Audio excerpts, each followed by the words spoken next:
Il était une fois, dans une petite ferme au cœur de la forêt, une maman chèvre qui vivait heureuse avec ses 7 petits chevreaux. Les 7 chevreaux étaient tous adorables, on aurait dit de petites peluches. La maman chèvre, comme toutes les mamans, aimait ses petits de tout son cœur. Elle les protégeait des animaux sauvages de la forêt. Un jour, avant de quitter la maison pour aller chercher de quoi manger dans les bois, elle fit venir ses petits chevreaux auprès d'elle. « Mes chers petits, je vais dans la forêt. N'ouvrez la porte à personne. Si le loup parvenait à entrer, il ne ferait de vous qu'une bouchée. Il est très rusé. Il est capable de prendre toutes sortes de déguisements pour vous tromper. Alors, comment est-ce qu'on va le reconnaître ? Le loup a une grosse voix. Moi, j'ai une voix douce. Vous le reconnaîtrez tout de suite à sa grosse voix. » La mère s'apprêtait à partir quand elle se rappela autre chose. Elle se tourna vers ses chevreaux. « Ah, encore autre chose. Les pattes du loup sont noires. Les miennes sont blanches. Vous pouvez le reconnaître à ses pattes. » « Ne t'en fais pas, maman. On sait se protéger, tu sais. Tu peux compter sur nous, maman. » La mère embrassa chacun de ses petits et partit dans les bois. Mais le loup les avait épiés de loin. Quand il vit la chèvre partir, il attendit un instant. Puis il s'approcha de la maison et frappa à la porte.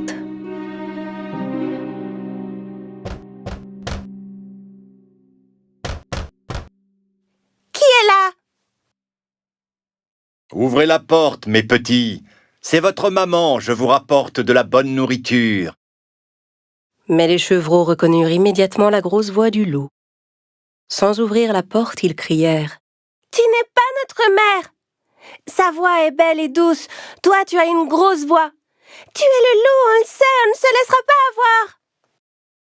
avoir. » Le loup était furieux de ne pas avoir réussi à duper les chevreaux. Il alla acheter un morceau de craie dans un magasin et le mangea. Avec la craie, sa voix paraissait plus douce. Il retourna à la maison des chèvres et frappa à la porte. Cette fois, le loup parla de sa plus douce voix. « Mes chers petits, ouvrez la porte, c'est moi, votre maman. Je rapporte de la forêt de la bonne nourriture pour vous tous. » En entendant la voix adoucie du loup, les petits chevreaux pensèrent qu'il s'agissait bien de leur mère cette fois-ci. Mais avant d'ouvrir la porte, l'un d'entre eux cria « Non, attendez, regardons d'abord ses pattes sous la porte. » Évidemment, quand les petits regardèrent sous la porte, ils virent les grosses pattes noires du loup. Ils s'écrièrent à nouveau sans ouvrir « On ne t'ouvrira pas la porte. Les pattes de notre mère ne sont pas noires comme les tiennes. Elles sont blanches. Tu es le méchant loup. » Encore plus en colère, le loup s'éloigna. Cette fois, il se rendit à la boulangerie. Le boulanger fut très surpris de voir le loup arriver chez lui. « Eh oui, je suis devenu végétarien. Désormais, je mange des pâtisseries. Vous auriez un peu de farine, s'il vous plaît ?» Le loup sortit de la boulangerie avec un sac de farine sous le bras. Quand il arriva près de la maison, il ouvrit le sac et versa la farine sur ses pattes. Ses pattes étaient maintenant toutes blanches. Le loup rusé vint frapper à la porte pour la 3e fois. « Mes chers petits, ouvrez la porte, c'est votre maman. Je rapporte de la forêt de la bonne nourriture pour vous. » « Montre-nous d'abord tes pattes, pour qu'on sache si tu es notre mère. » Le loup montra ses pattes couvertes de farine. Voyant les pattes toutes blanches, les chevreaux pensèrent que c'était leur mère et ouvrirent la porte. Et que virent-ils alors ? Le loup se tenait là, juste devant eux. Les pauvres chevreaux ne savaient plus quoi faire. Ils se mirent à courir dans tous les sens en hurlant.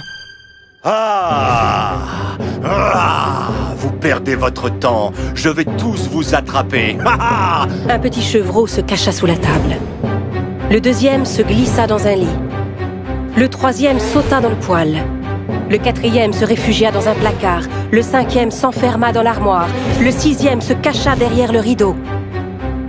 Et le 7e trouva refuge dans la grande horloge du salon. Ah! Mais le loup était rapide et rusé.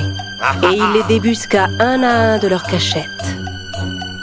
Inutile de courir, reste là. Je vous aurai tous, ça suffit.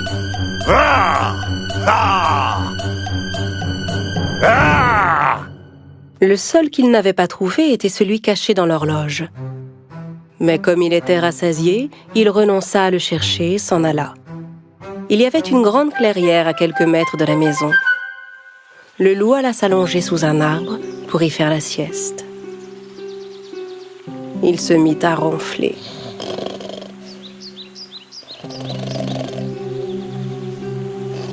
Peu de temps après, la maman chèvre rentra chez elle. Dès qu'elle vit la porte ouverte, elle sut qu'il était arrivé quelque chose et se précipita vers la maison. Oh, mes chevreaux! Oh! En entrant dans la maison, elle fut prise d'un choc. Les tables et les chaises étaient renversées, les rideaux arrachés, les lits sans dessus-dessous, les draps et les oreillers traînaient par terre. La mère chercha ses petits chevreaux partout, mais n'en trouva aucun. Alors elle commença à les appeler un par un. Aucun ne répondait. Quand elle appela enfin le dernier nom, elle entendit répondre une toute petite voix.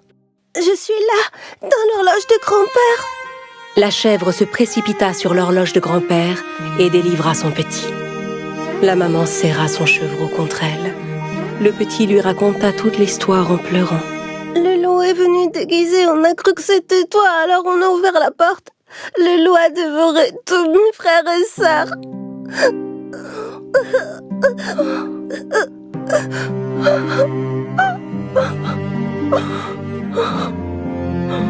La mère était bouleversée. Elle pleura longuement ses petits.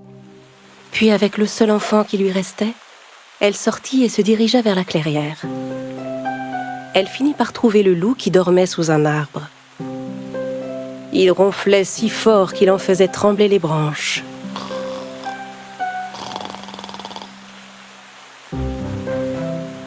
La chèvre observa le loup un instant. Elle remarqua que quelque chose bougeait à l'intérieur de son ventre. « Oh, mais est-ce que mes petits pourraient être encore en vie ?» Soudain, elle eut une idée.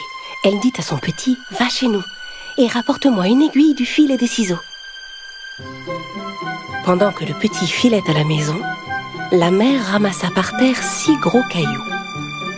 Un instant plus tard, le petit revint avec du fil, une aiguille et une grande paire de ciseaux. Avec les ciseaux, la chèvre ouvrit le ventre du loup. Aussitôt, elle vit apparaître un de ses petits, bientôt suivi par les 5 autres. Ils étaient tous sains et saufs. La maman avait enfin retrouvé la joie, et les petits se serrèrent contre elle avec bonheur.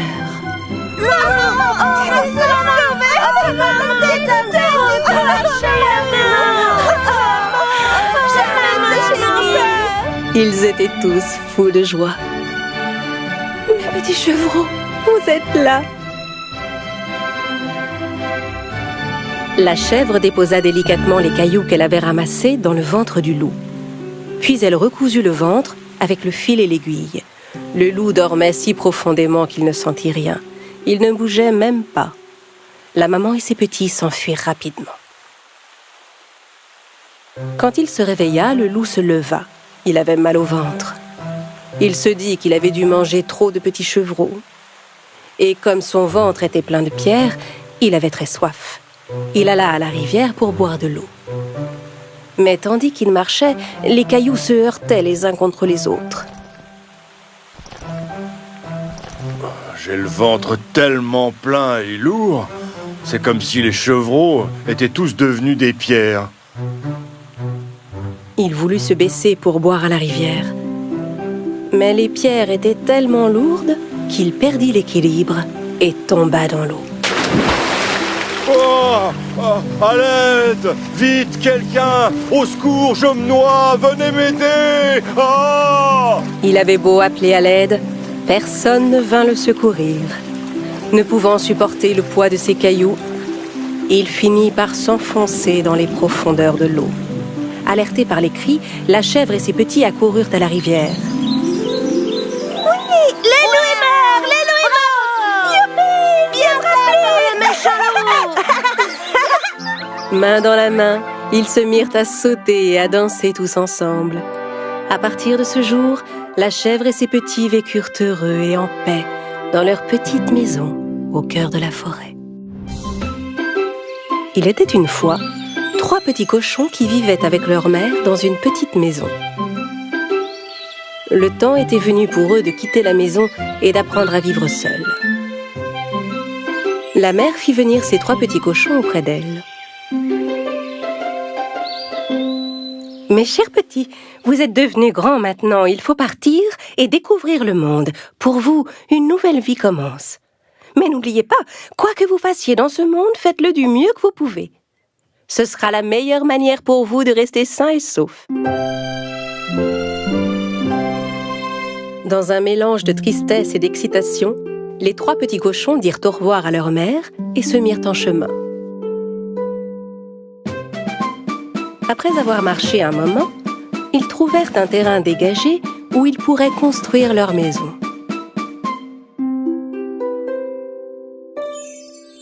Le plus jeune des cochons décida de construire sa maison en paille. Il se disait que c'était le moyen le plus facile et le plus rapide de construire une maison, et que ça lui laisserait tout le temps de jouer. Le petit cochon construisit sa maison en une seule journée. Il dit alors à ses frères: « Hé les gars, j'ai déjà terminé, moi, regardez !» L'aîné jeta un œil à la maison. « Oui, mais ta maison n'a pas l'air solide du tout. Comment elle te protégera du méchant loup ?» Le petit cochon ne fit aucun cas de la remarque de son grand frère. « Ne t'inquiète pas, il ne nous arrivera rien. Peut-être, mais tu ne pourras pas dire que je ne t'ai pas prévenu. » Le deuxième cochon décida de faire sa maison en bois. Il ramassa des branches dans la forêt et commença à se construire une petite cabane.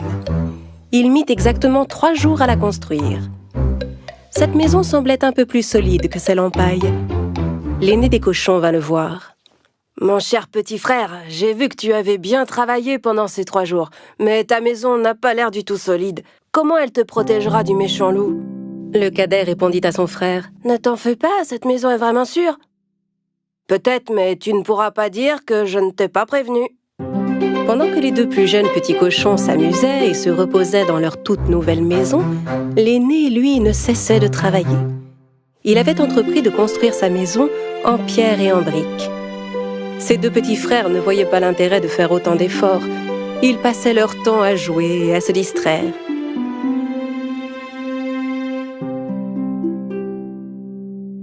Pourquoi tu t'embêtes comme ça alors que tu pourrais finir aussi vite que nous? C'est vrai, mais de quoi as-tu peur? L'aîné des cochons ne prit même pas la peine de les écouter. Il travailla 1 semaine entière pour finir sa belle maison, toute de briques et de pierres. Quelques jours plus tard, un loup affamé vint à passer près des maisons des petits cochons. Il s'arrêta d'abord devant la petite maison de paille. Le petit cochon était en train de se reposer à l'intérieur. Le loup frappa à la porte.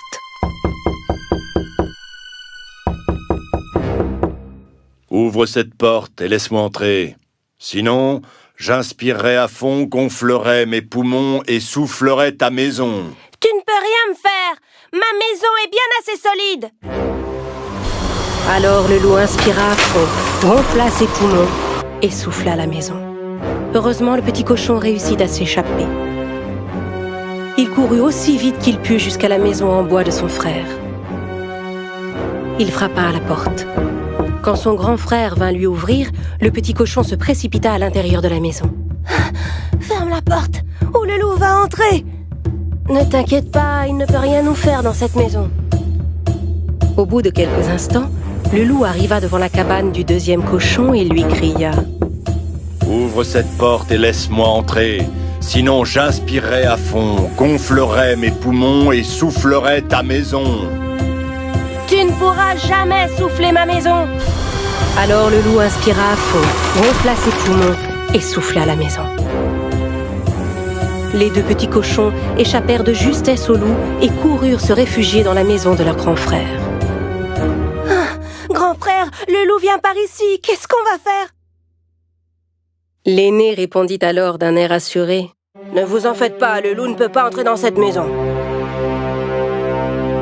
Au bout de quelques instants, Le loup affamé arriva devant la maison du troisième cochon, faite de briques et de pierres.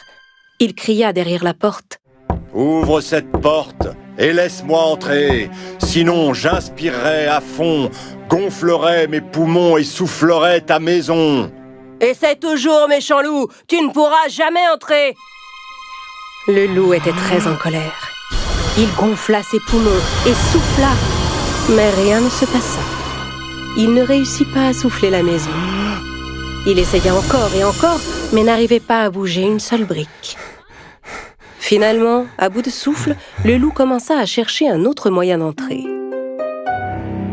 Il vit la cheminée en haut du toit et décida de grimper. Comprenant que le loup grimpait sur le toit pour essayer d'entrer par la cheminée, le petit cochon alluma rapidement un grand feu dans le foyer. Puis il plaça une grande marmite d'eau sur les flammes.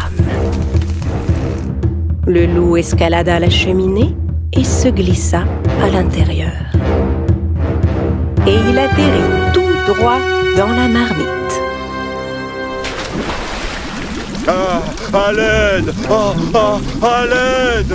Ah, je vais bouillir! Ah, à l'aide! Enfin débarrassés du loup, les petits cochons s'enlacèrent avec des cris de joie. Le lendemain, les 3 petits cochons rendirent visite à leur mère dans sa maison pour lui raconter ce qui s'était passé. Le plus jeune dit à sa mère: « Tu avais raison, maman. Quoi qu'on fasse dans ce monde, on doit le faire du mieux qu'on peut. Quand on se donne vraiment la peine, on finit toujours par réussir. » À compter de ce jour, les 2 jeunes cochons ne furent plus jamais fainéants. Ils travaillèrent dur comme leurs grands frères et vécurent heureux pour toujours.